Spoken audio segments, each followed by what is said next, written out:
Why is your creative testing not working? This is a question I hear all the time. People are running ads, spending tons of dollars, launching dozens of creatives, but nothing really clicks. The result looks random. There's no clear winner, and the whole process feels like a guesswork. And the truth is, most people approach creative testing the wrong way. Creative testing is not a lottery. It's not about throwing out as many random ideas as possible and hoping one of them sticks. That's not testing, that's gambling. And if you treat your ad account like a casino, sooner or later you will lose. The house always wins. So how does creative testing actually work? Let's break it down. The first step is understanding that creative testing is a system, not a one-time event. You don't test creatives once. You're building a repeatable process that you can use over and over again. Because remember, even the best creative will eventually die. Fatigue is real. What works today can burn out in 2 weeks. So you need a process to keep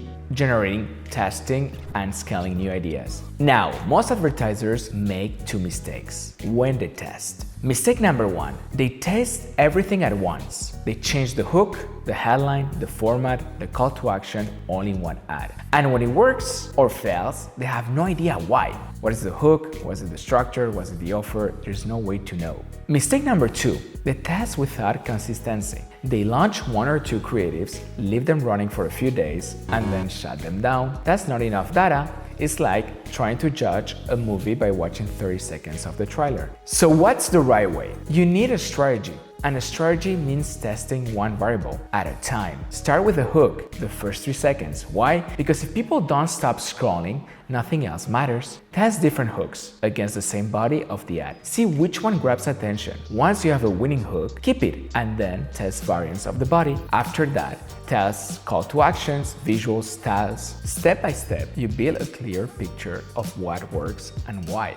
And here's the important part. You don't need to reinvent the wheel. You're not trying to come up with the most original ad in the world. You're trying to find patterns that work for your audience. If testimonial style videos convert, double down. If problem solution demos perform, create more of those. Every ad account develops its own winning format. Your job is to find it and then scale it with variations so it doesn't get stagnated. Think of it like building verticals. Once you know one format works, you build similar versions. Different hooks, different actors, different angles, but the same core structure. That way, you're not starting from zero each time. You're building on what already works. Let me give you an example. You run ads for a fitness app. You discover that before and after testimonial outperforms everything else. That's your format. Now you can build 10 variations of it, different customers, different hooks, different visuals, same structure. That's creative testing done right. You're not guessing. You're not copying random ads from your competitors. You're building your own library of winning formats. And the beauty of this system is that it compounds. Over time, you don't just have one winning creative. You have 5, 10, 20. You have a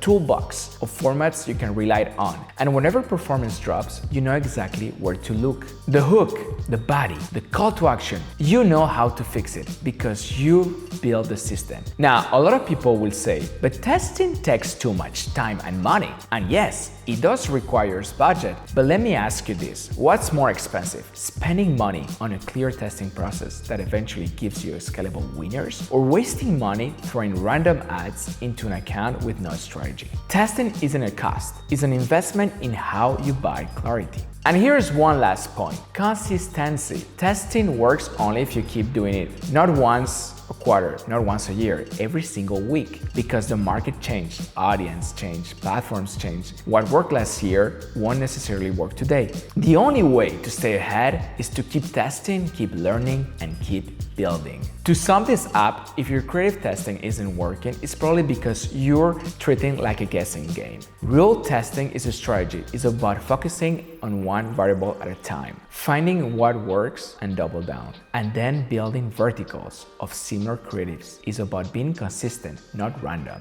And it's about building your own winning ad format that you can scale instead of chasing whatever your competitors are doing. That's how creative testing really works.